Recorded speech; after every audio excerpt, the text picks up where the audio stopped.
I'm in Seattle, Washington, and we are having a hangout tonight for discussing the parenting of teens, the parenting of teenagers. I'm a therapist in this area, and I've been a blogger for a long, long time, and I'm really happy to see people and to know that other people are listening to this hangout. So, welcome. We're here tonight because we're going to be talking about love languages. Now, can anybody hear me? Let me just make sure that everybody's live and that we're on. Just say yes in the chat box and I'll be fine. Can you hear me?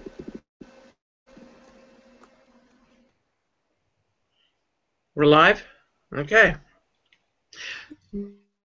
So, languages of love. And that came out a while ago, and people have sort of talked about the idea of the languages of love because we are language people. And we're language animals. We speak languages all over the world, and some make sense to some, and some don't make any sense to others, and there have been great stories written about that. Love is the same way. We receive love and we give love in very particular ways, some of which is not understood and some of which is understood. And how we receive love and how we give love can be quite different. And so it gets rather complex. So, and then you get into the teen world, and teenagers have these odd barriers and boundaries around things that we forget about as grown-ups because we've solved that issue and moved on, and they're just now solving it, and it's quite big for them. So we're going to play a little bit, if we will, tonight. And if anybody has a question or an idea or a thought, I see we have Katie down here. Katie, come on up and say hi.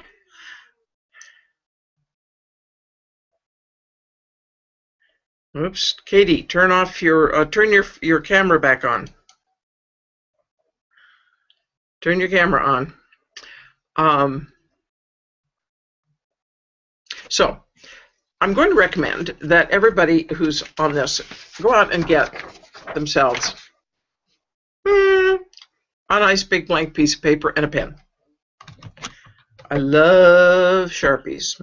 Sharpies and I are one. So, pen, a pencil, a Sharpie. I want to have you play a little game with me about the languages of love. So while you're doing that and sort of getting your mind around that, I'm going to just talk about the different languages. And these are languages that are not necessarily spoken. So we have touch. People touch and love to be touched, or they don't.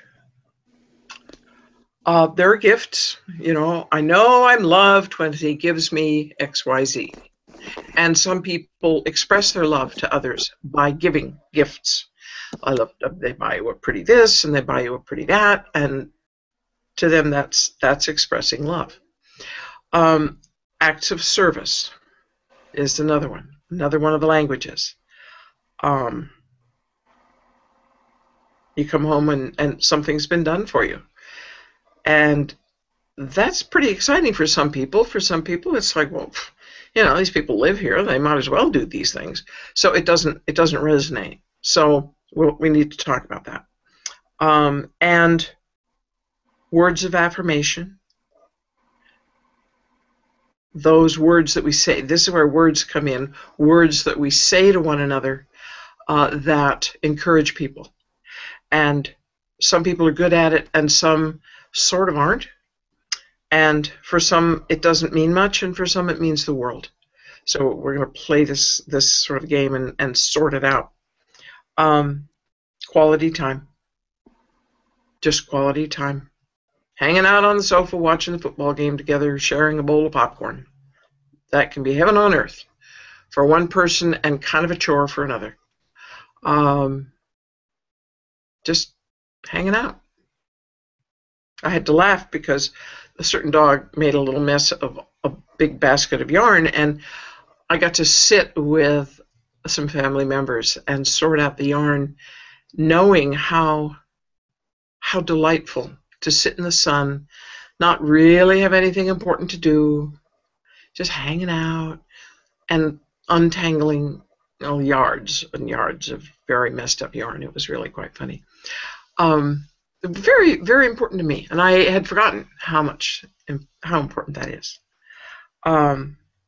So let's play this game, because I do want to really drive home the importance of the languages and how important it is to really understand someone else in the give and take of love, because it's never simple. If it's really simple, well, hooray for everybody, but not always the case. So we're going to have, here's our blank piece of paper, and just draw a line right down the middle of it. Just, and on one side, one side, put the word touch, and followed by 3 short lines. And on the other side of the vertical line, 3 other short lines. At the top, so it looks like this. I want, I show. Now I want, now this is just for you. It's just for you. And then we're going to turn this. So just for you is touching and being touched, sort of in odd moments throughout the day. Is that an important way for you to receive love? I want.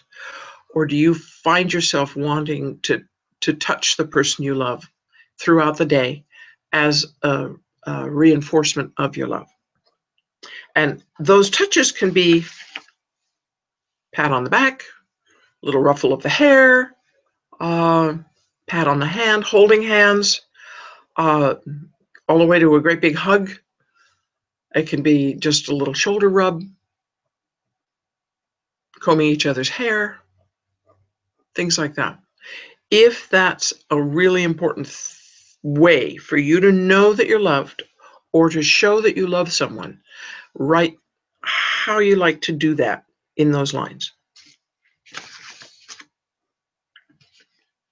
And don't spend too much time on it, because once you start really thinking too much, you can terribly overthink this. So, gifts. Are you one of those people who loves to get presents, loves to get little gifts all the time? Because that means you're loved, and then you feel good. And are you one of those people who's going through the store and goes, ah, look at that. That'd be perfect for Aunt Maisie, Uncle Bubba, Jimmy John, whoever. And you get it and you take it to them for no reason. Is that something you do a lot? It's not my way. And I sometimes feel bad about that, but it's not my way. So, and that's okay. It's good to know these things. So just put a few of the things, some of the gifts that you kind of like: jewelry, clothing, concert tickets, that's on the coming in, the I want side. And what do you like to give to other people? And if it's something you kind of don't do, just draw a line through it and don't worry about it. Acts of service. Now, acts of service are, wow, you need a ride to the whatever. I'm happy to drive you. Here, let me do that for you.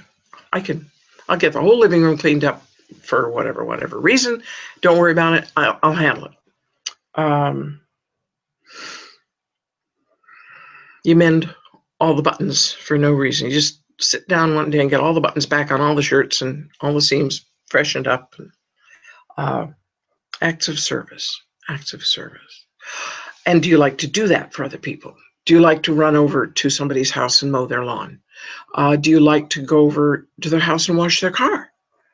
Does it please you to sharpen the blades on all their knives. These are things just to think about. And again, if it's not, you don't worry about it.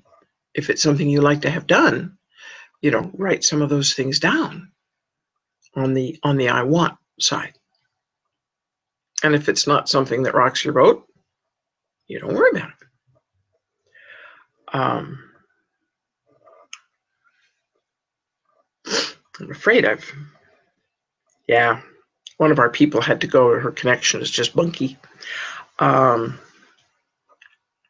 So that's under acts of service. Now, words of affirmation.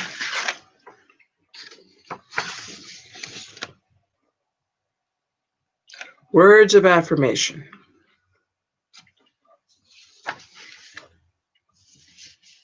Now, I just want to back up to acts of service, because acts of service can be a little bit tricky. And some people feel that what you do around the house is what you're supposed to do. And there's no point in talking about it or doing much. You're supposed to do it. If you don't, everybody gets mad. If you do, nobody notices. And it can go both ways. So just pay attention to that one. Words of affirmation.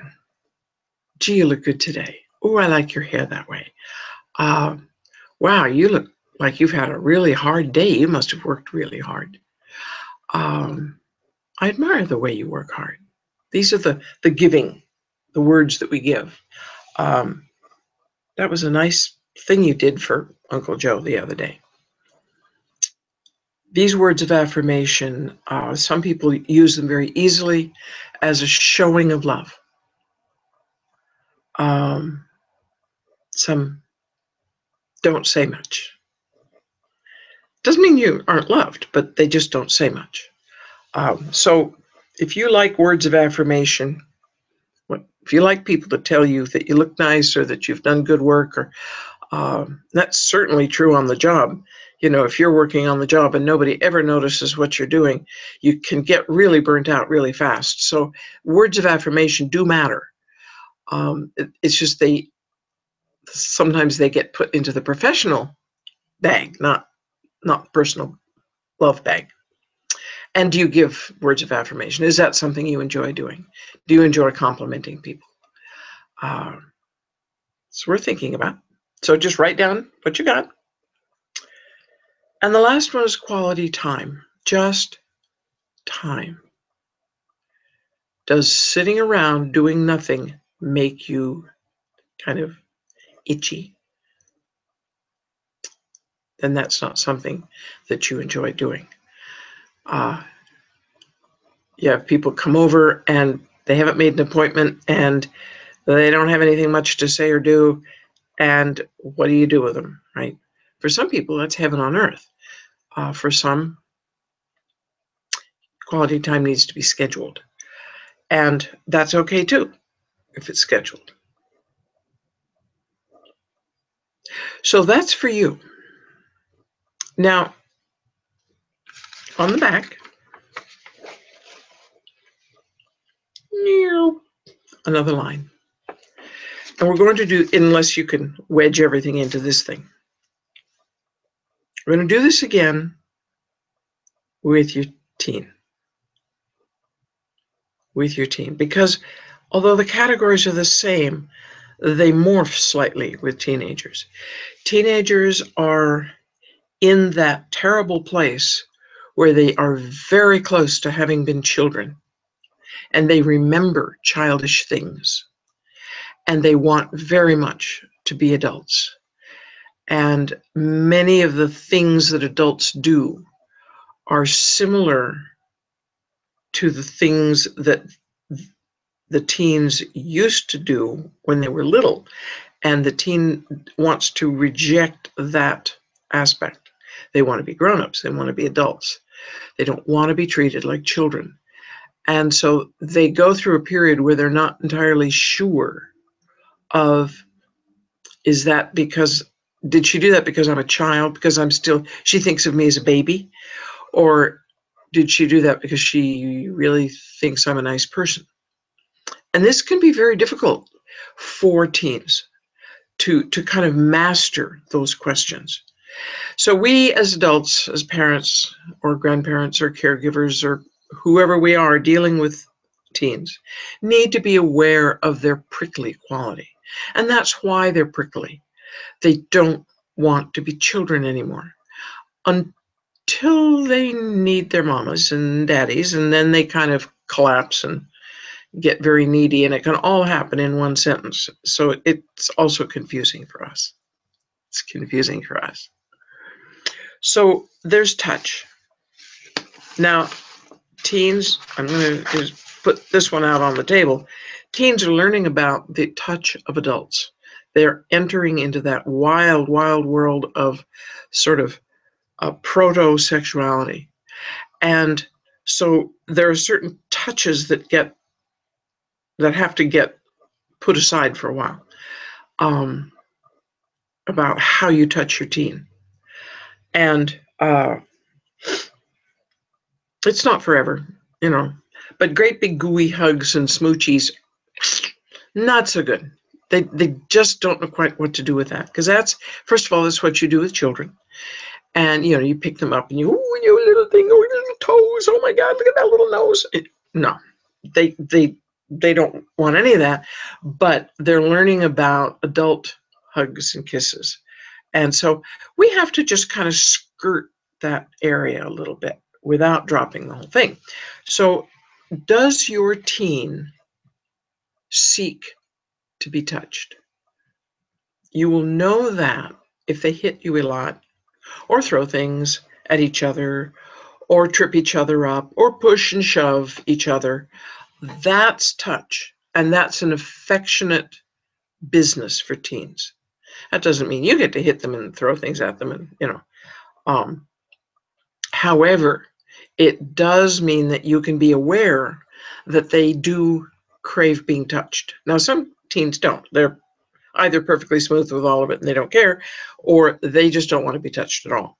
So, and that's just because that's not their way. So for the teenager who really, you kind of get the feeling they like a lot of physical contact, but they would rather have it football style than child style. You too can do things such as a quick pat on the side of the shoulder as you go by, just a pat and walk away. You can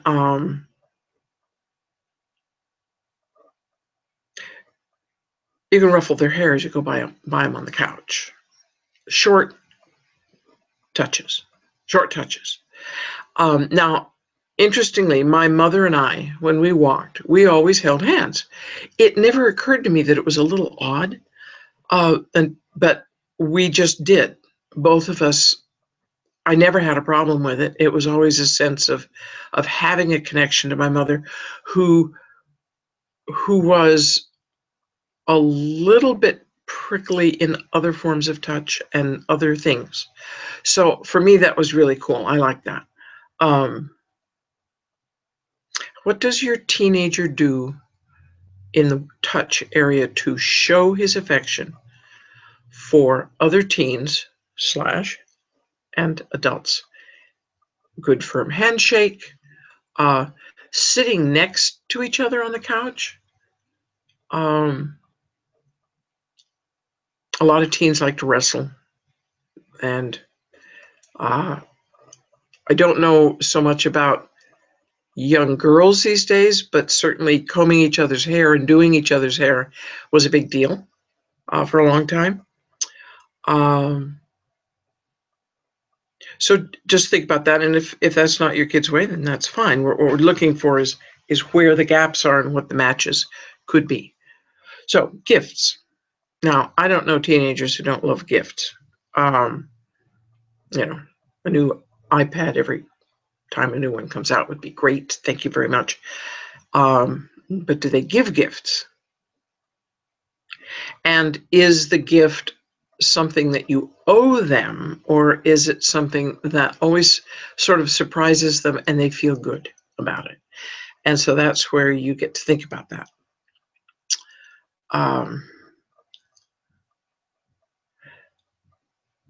What do they want in the way of gifts? New sneakers, tablets. Some kids would really like to have their bedroom painted, if that's their way.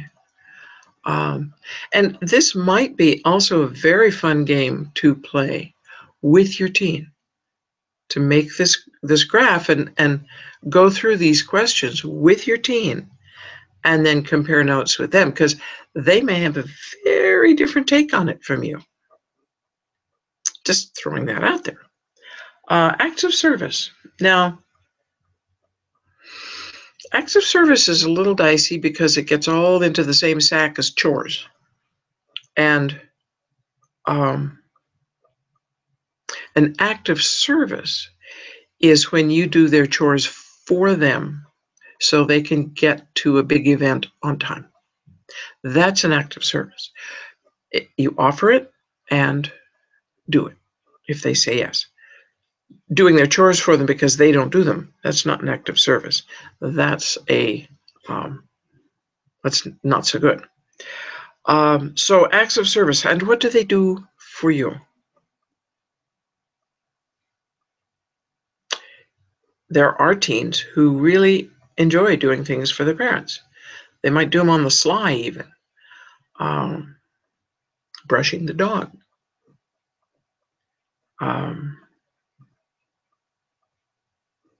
Deciding to actually get their sneakers out of the hallway for a week.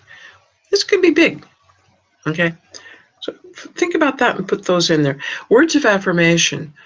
Do they like to be told that they're good looking? We have to be careful with the words with teens because they're not children. We can't say so much how cute they are, especially the boys, or how they look just like, and then fill in the blank with some relative that they can't stand, and that would not be a good thing.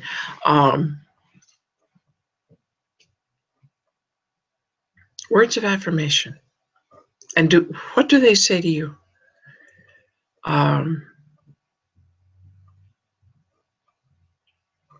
The classic is, "That didn't suck." That's actually words of affirmation, and we smile and say thank you.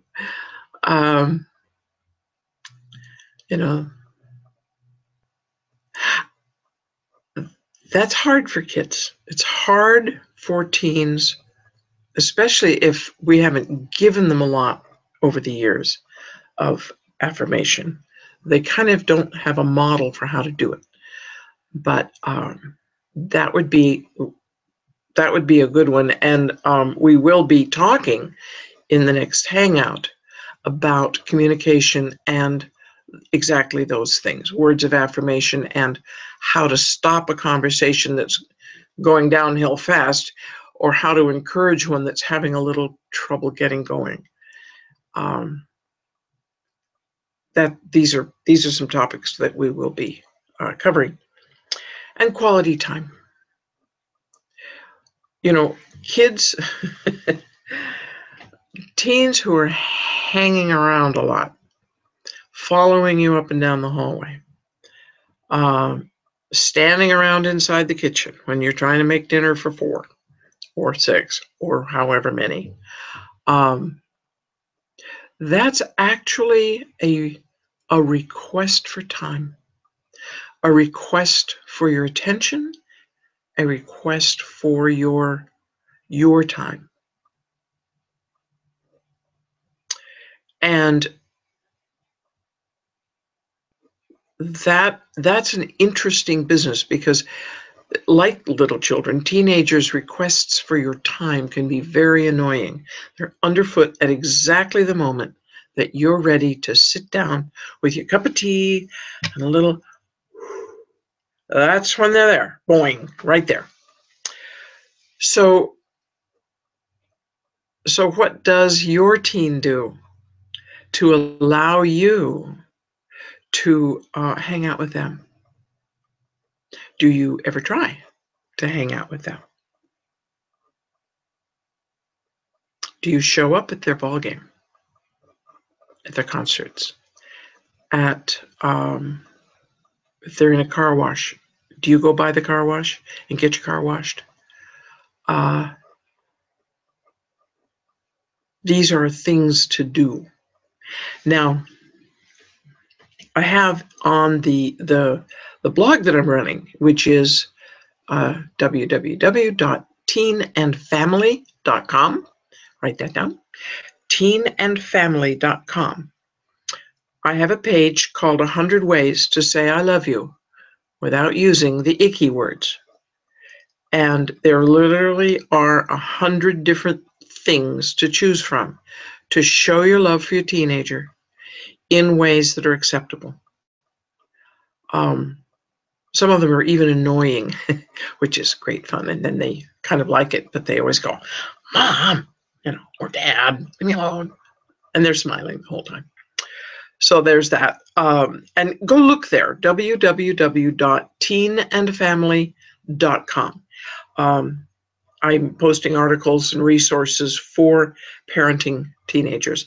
And I'll put this video up if I can figure out how to do that. I haven't done it through Google yet. I've done it through YouTube. And check it out. You can feel free to print out the 100 things. That's yours. I think you can copy and paste it pretty easily. It's not a PDF or anything. And understand the single thing that has come down the pike that teenagers want of you. It's not money. It's not the car. It's not your computer. It's your time. They want your time. And they want it on their terms. And they're not sure what those terms are yet. And that's one of the reasons being a teenager is so difficult. So I'm going to kind of let you think about these. Take this thing. I'll even put one up. I'll make it all pretty, and I'll put it up on the page so you can copy and paste that if you want to. Play that game. Play that game with your spouse, your significant other, your mother, your father, whoever. Have the teen do it with his little sister or her older brother. Figure out where the gaps are. I've had parents in other groups that I've run parent support groups before, and I've had a mother say, oh,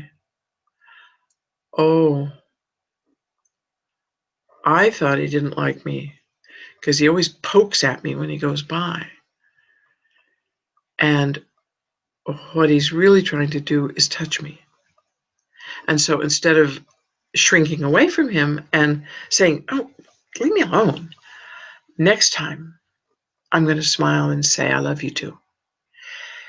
And she came back the next week, and it was just a whole different ballgame. They were much better. She just didn't see it. And when we get someone gives us signs of their love for us, but they're a little awkward, which all teenagers tend to be, and it's not our way of receiving love, you can see where when we pull away or say, stop that or leave me alone or what's the matter with you, it can be quite hurtful, but we don't know it. They don't even really know it. And that's why this game could be a very useful tool to communicate within members of your family. So go to my blog. I'm going to put this up. I'll make a blank piece. You can just download it, or not download it, just copy and paste it, and print it out. And I hope that will be fun for you. It will be interesting. And I will be back next month, first Monday of the month, 5 o'clock. There will be another hangout. And get your friends, gather around, and we will go from there. I'll put this on the blog, and be sure to go there, www.teenandfamily.com. And I will see you again, and I hope that you will go to my blog, leave me comments, give me suggestions and ideas. I am all ears and eyes, and I wish you the very, very best. So I thank you, and till next time. Bye-bye.